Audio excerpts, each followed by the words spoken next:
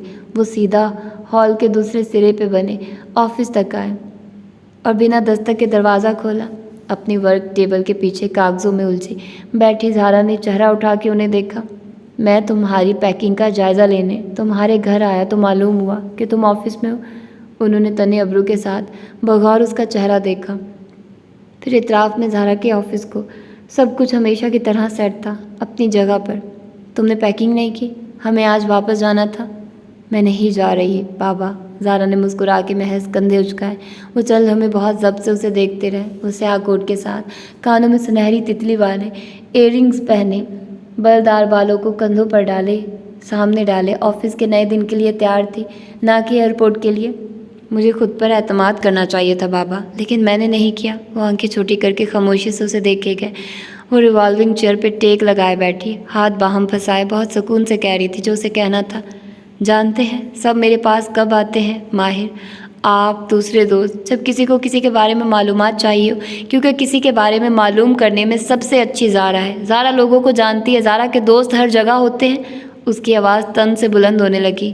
زہرا، لیکن جب مجھے خود معلومات چاہیے تھی تو میں نے اس اسٹوپڈ شبنم پہ بھروسہ کیا، میں خود اپنے پاس نہیں گئی۔ وہ افسوس سے کہہ رہی تھی۔ کیا بدلا ہے زہرا؟ اس کی آواز پست ہوئی۔ وہ اس کی تھراپسٹ ہے بابا۔ مالک فرید نے گہری سانس لبوں سے خارج کی۔ ایک دم کندھوں پہ بہت سے بوجھ آن گرے تھے۔ وہ اس کی تھراپسٹ ہے، ایک ایک لفظ توڑ توڑ کے ادا کیا یاسمین، اور میں کیا کیا سمجھنے لگی تھی مگر نہیں۔ اس نے مسکراتے ہوئے نفی میں سر ہلایا۔ میں یہاں سے نہیں جاؤں گی بابا، میں ماہر پہ اپ گیو نہیں کروں گی، باوجود اس کے کہ تم اس کی زندگی میں کہیں نہیں ہو۔ عبد المالک فرید کے تاثرات پل بھر میں واپس برف بن گئے۔ ان کا سوال کسی بھی جذبے سے عاری تھا۔ یہ میری زندگی ہے اور یہ میرا فیصلہ، میں یہی رہوں گی، ماہر کے لیے، کیف کے لیے، میں اس کو چھوڑ کے نہیں جاؤں گی، وہ میرا سب سے اچھا دوست ہے۔ کہتے کہتے وہ رکی، ایک دم آنکھوں میں خوف سا ابھرا۔ وہ تیزی سے آگے ہوئی۔ آپ کیا سوچ رہے ہیں؟ وہ پریشان نظروں سے ان کا چہرہ ٹٹولنے لگی۔ آپ ماہر کے پاس جا کے اس کو کہنا چاہتے ہیں کہ وہ مجھے یہاں سے جانے کے لیے مجبور؟ تمہیں کوئی کچھ کرنے کے لیے مجبور نہیں کر سکتا زارا، کیونکہ تمہیں کسی نے اس گڑھے میں نہیں ڈالا، تم خود اس میں کودی ہو، تمہیں اس سے تمہارے سوا کوئی نہیں نکال سکتا، خود میں بھی نہیں، جو دل چاہے کرو۔ ہلکے سے کندھے اچکا دیے۔ وہ وہاں سے پلٹے تو چہرہ اسی طرح سرد تھا، البتہ چال دھیمی تھی۔ ہم آج رات واپس جا رہے ہیں۔ زہرا نہیں جائے گی، سامنے سے آتے اسسٹنٹ کو دھیمی آواز میں اطلاع دی۔ اس کے ہونٹ او میں سکڑے۔ آپ نے آج 4 بجے کی میٹنگ کے لیے یہ فائل مانگی تھی؟ ان باپ بیٹی کے مسئلے پہ تبصرہ کیے بغیر اسسٹنٹ نے ایک فلیش ڈرائیو مالک کی طرف بڑھائی۔ وہ میٹنگ کنفرمڈ ہے نا سر؟ یہ تو 4 بجے ہی معلوم ہوگا۔ انہوں نے فلیش ڈرائیو کو اوپر اٹھا کے دیکھا۔ بنا اینک کے بھی وہ اس پہ لکھا سبرینا پڑھ سکتے تھے۔ I am sorry Kashmala. وہ دونوں ایک کیفے کے چھجے تلے بچھی کرسیوں پہ آمنے سامنے بیٹھے تھے اور ویٹر ان کے سامنے قہوے کافی کے کپ رکھ رہا تھا۔ جب زیاد کھنکھارا، مالا نے نگاہ اٹھائی۔ اس نے سفید ہائی نیک پہن رکھی تھی، آنکھوں پہ گلاسز تھے اور ملال بھی۔ اس کے خواب کے برعکس استنبول کی اس گلی میں بنے کیفے بارونق اور رنگین تھے، ترکش قہوے اور خستہ سمت کی خوشبو، دکانوں کے چھجوں سے لٹکتے رنگین پھول، صبح کی بارش کے بعد کی گیلی سڑک۔ آج طلوع ہونے والی صبح میں امید بھی تھی اور ابہام بھی۔ کس بات کے لیے سوری زیاد؟ اس کی سبز آنکھوں میں خفگی اتر آئی۔ اس سے ہر ڈھیلا ڈھالا سا کارڈیگن پہنے ہوئے تھے جس کے گریبان پہ سیاہ فاختہ کے نگینے دمک رہے تھے، بال اونچے کر کے سبز رومال میں باندھ رکھے تھے، چہرے پہ خفگی بھی تھی اور ایک اطمینان بھی۔ وہ اس کے لیے آ گیا تھا، تمہارے لیے، تمہارے بھائی کی شادی کو اٹینڈ کرنا۔ میں نے اتنا پیچیدہ بنا دیا، مجھے یہ نہیں کرنا چاہیے تھا۔ ان دونوں کے درمیان بھاپ اڑاتی کافی کے کپ تھے جو بار بار ان کا منظر دھندلا دیتے۔ اسی لیے میں یہاں آیا ہوں، کیونکہ میں تمہیں مزید ناراض نہیں کر سکتا۔ ویزا مل گیا اتنی جلدی؟ اس کی آنکھوں میں اگلا جذبہ شکایت کا ابھرا۔ زیاد سلطان نے تھوڑی جھکا دی۔ میرے پاس UK کا ویزا ہے۔ ای ویزا اپلائی کرنا مشکل نہیں تھا، لیکن میں اس شادی پہ نہیں آنا چاہتا تھا، اس لیے میں نے یہ بات چھپا لی۔ آپ اس شادی پہ کیوں نہیں آنا چاہتے تھے؟ وہ بھاپ کے پار نظر آتا زیاد سلطان کا چہرہ پڑھنے کی کوشش کر رہی تھی۔ کیونکہ میں ایک اینٹی سوشل انسان ہوں۔ اس نے بے بسی سے مالا کو دیکھا۔ ایک انٹروورٹ، مجھے لوگوں سے گھلنا ملنا پسند نہیں ہے، یہ میری ذات کی کمزوری ہے، اور اسی لیے جب میں نے تم سے شادی کی تو میں مطمئن تھا کیونکہ تم بہت سوشل ہو، تم میری اس کمزوری کو دور کرنے میں مدد کرو گی۔ میں ہمیشہ یہی کرتا ہوں۔ امی مجھے شادیوں پہ جانے کے لیے مجبور کرتی ہیں اور میں نہیں جاتا۔ آپ ازا کی شادی پر بھی آئے تھے۔ ماں کی بیماری تشخیص ہونے سے چند دن پہلے جب میں لاہور آئی تھی، وہ یاد کر رہی تھی، اور اس سے 1.5 سال پہلے آپ سہیل کی شادی پہ بھی آئے تھے، اور یہ وہ ملاقات تھی جو اسے یاد نہیں تھی، جیسے وہ یادداشت سے محو ہو گئی ہو۔ ہاں، گزشتہ 3 سال میں ہمارے خاندان میں 8-10 شادیاں ہوئی ہیں اور میں نے صرف 2 اٹینڈ کی ہیں۔ کہا نا میں اس چیز میں اچھا نہیں ہوں، مگر میں اس عادت کو بدلنا چاہتا ہوں۔ آپ کو یہ تب سوچنا چاہیے تھا جب میں 2 ہفتے تک آپ کی منت کرتی رہی تھی، وہ دکھی انداز میں یاد دلا رہی تھی۔ میں خوف زدہ تھا۔ زیاد نے پھر سے چہرہ جھکا دیا۔ کس سے؟ زیاد نے نگاہ اٹھا کے اسے دیکھا تو آنکھوں میں شرمندگی تھی۔ یہی کہ یہاں سب مجھ سے پوچھیں گے کہ میری جاب کیسی جا رہی ہے، اور مجھے جھوٹ بولنا پڑے گا۔ جاب؟ اس کا سانس تک رک گیا۔ میں نے تمہیں ایک بات نہیں بتائی، اس نے تھوک نکلا، جیسے یہ بتانا اس کے لیے کسی بوجھ سے کم نہ تھا۔ میری جاب چلی گئی ہے۔ وہ ساکت بیٹھی اسے دیکھے گئی، جیسے معلوم نہ ہو کہ کیا رد عمل دینا چاہیے۔ دراصل میں نے خود ہی نوکری چھوڑ دی تھی۔ مجھے مکہ کی ایک کمپنی کی طرف سے بہتر جاب کے لیے گرین سگنل مل گیا تھا۔ وہ میرے دوست کی کمپنی تھی۔ میں نے ایک غلط فیصلہ کیا اور لالچ میں اپنی پرانی جاب چھوڑ دی۔ میں تمہارے لانگ سٹینڈرڈ کو مینٹین کرنا چاہتا تھا تاکہ میں تمہیں اصلی ہیرے گفٹ کر سکوں، مگر آپ نے کہا تھا کہ آپ کو کمپنی نے ٹرانسفر۔ جھوٹ بولا تھا تاکہ تم مجھ پہ غصہ نہ کرو۔ سوچا جب اچھی جاب مل جائے گی تو سرپرائز دوں گا، لیکن مکہ آ کے اس نے افسوس سے سر جھٹکا۔ میرا اس دوست کے ساتھ معاملہ خراب ہو گیا میرے غصے کی وجہ سے۔ اس نے بہت تکلیف سے ماتھے کو چھوا، جیسے خود پر غصہ آ رہا ہو۔ اس نے میری بنی بنائی بات خراب کر دی اور میں تب سے بہت سٹریس میں تھا، اسی لیے میں تم سے بھی کھچا کھچا رہنے لگا اور ٹریول بھی نہیں کرنا چاہتا تھا، ورنہ میں ٹریول پسند کرتا ہوں، مجھے خود شوق ہے۔ وہ الجھن سے اسے دیکھی گئی. کیا وہ کہانی بنا رہا تھا یا وہ جانتا تھا؟ وہ اس کا پاسپورٹ دیکھ چکی تھی، لیکن پاسپورٹ اس نے خود ایسی جگہ رکھا تھا جہاں سے وہ دیکھ سکے. چھپانا ہوتا تو چھپا لیتا. وہ ان تمام باتوں کا اعتراف کر رہا تھا جو ان دونوں کے درمیان حائل ہو گئی تھی. زیاد، میں نے آپ سے کتنی دفعہ کہا تھا کہ مجھ سے سچ اور صاف بات کیا کریں. مجھے نہیں چاہیے لگژریز. میں اپنی لگژریز کما سکتی ہوں. مجھے صرف سچا رشتہ چاہیے، اوتھینٹک تعلق. اگر جاب کا پرابلم تھا تو مجھ سے شیئر کرتے، میں آپ کا دکھ بانٹی. میاں بیوی اور کس لیے ہوتے ہیں؟ لیکن آپ مجھ سے جھوٹ بولتے رہے. ہر صبح آپ یہ کہہ کر گھر سے نکلتے تھے کہ میں کام پہ جا رہا ہوں. وہ جھوٹ نہیں تھا، کیونکہ میں مختلف کیفیز جا کے اپنی کتاب لکھتا تھا. میں بہت پریشر میں تھا. کہا نا، یہ میری ذات کے مسئلے ہیں. وہ اس کی آنکھوں میں دیکھتے ہوئے بہت بے بسی سے کہہ رہا تھا. ہر شادی میں مسئلے ہوتے ہیں، لیکن ہمیں ان کو مل کے حل کرنا ہوتا ہے. ایک دوسرے کو چھوڑ کے نہیں چلے جانا ہوتا. مجھے جب یہ احساس ہوا تو فوراً یہاں آ گیا. وہ کیف جمال نہیں تھا جو اگر اس سے جھوٹ بولتا تو وہ اس سے منہ موڑ لیتی یا اس کو زندگی سے نکال دیتی. وہ اس کا شوہر تھا. وہ اس کو منانے اس کے پیچھے آیا تھا. وہ کتنے ہی دن سے اس کے ایک میسیج کے انتظار میں تھی. اس کے کندھے ڈھیلے پڑنے لگے، پیشانی کی لکیریں مٹنے لگی. ہمارے درمیان اتنے فاصلے کیسے آ گئے ہیں زیاد؟ کپ اٹھائے پتھروں سے بنی سڑک پہ چلتے قدموں کو دیکھتے ہوئے وہ ملال سے بولی. ایسی شادی اس نے تصور نہیں کی تھی. اسی پل کچھ عجیب سا ہوا. اچانک جیسے اوپر سے بارش ہوئی. وہ دونوں چونکے.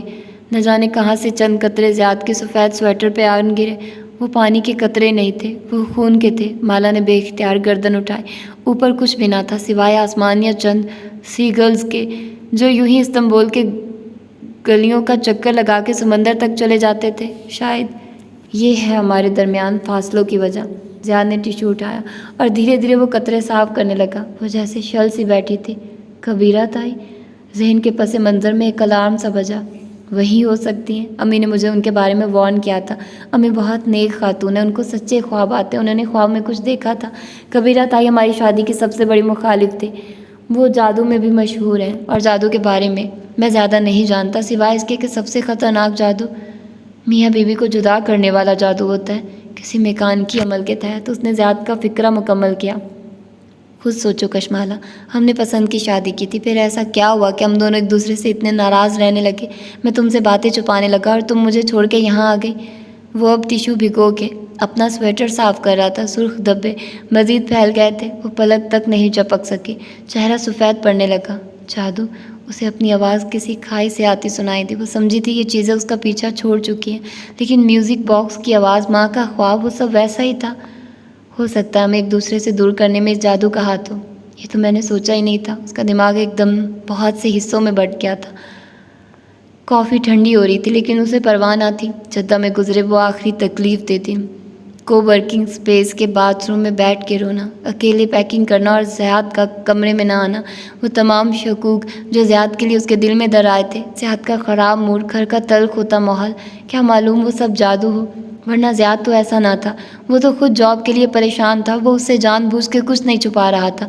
وہ صرف اس کو ایک بہتر طرز زندگی فراہم کرنا چاہتا تھا. اس نے کیسے اتنی سی بات کو اپنے اور اس کے درمیان آنے دیا؟ بہت سے مردوں کی جاب چلی جاتی ہے، وہ شرمندگی سے گھر میں نہیں بتاتے. بہت سے مرد بیویوں کے خاندان کی شادیاں اٹینڈ نہیں کرنا چاہتے. یہ روٹین میں ہوتا تھا. اس نے اس بات کو اتنا کیسے بڑھا دیا کہ وہ اپنی زندگی زیاد سے الگ کرنے کا سوچنے لگی تھی؟ اس نے ایسا سوچ بھی کیسے لیا؟ آئی ایم سوری زیاد، اس نے خود کو کہتے سنا. شاید میرے اوپر بھی جادو اثر کر رہا تھا. وہ چھوٹی باتوں کو کسی حصے سے بڑا بنا کے دکھا رہا تھا. وہ ابھی تک بے یقین سی تھی. جو ہوا سو ہوا. اب ہم مزید ان چیزوں کو اپنے درمیان نہیں آنے دیں گے. اس نے دھیرے سے اس کا ہاتھ تھاما اور بہت وثوق سے اس کو یقین دلایا. مالا نے گمسم سے انداز میں سر ہلایا.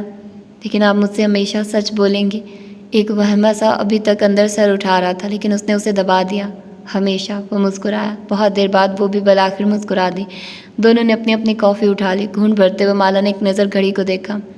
آج ماہی اور حور آ رہے ہیں. میں حور سے ملنے کے لیے بہت ایکسائٹیڈ ہوں. بہت سا بوجھ کندھوں سے اتر چکا تھا. وہ ایک دم خود کو بہت ہلکا پھلکا محسوس کر رہی تھی. یہ سب جادو ہی تھا. وہ ایسے ہی اتنی پریشان رہی. حور؟ اچھا، ماہی کی بیٹی.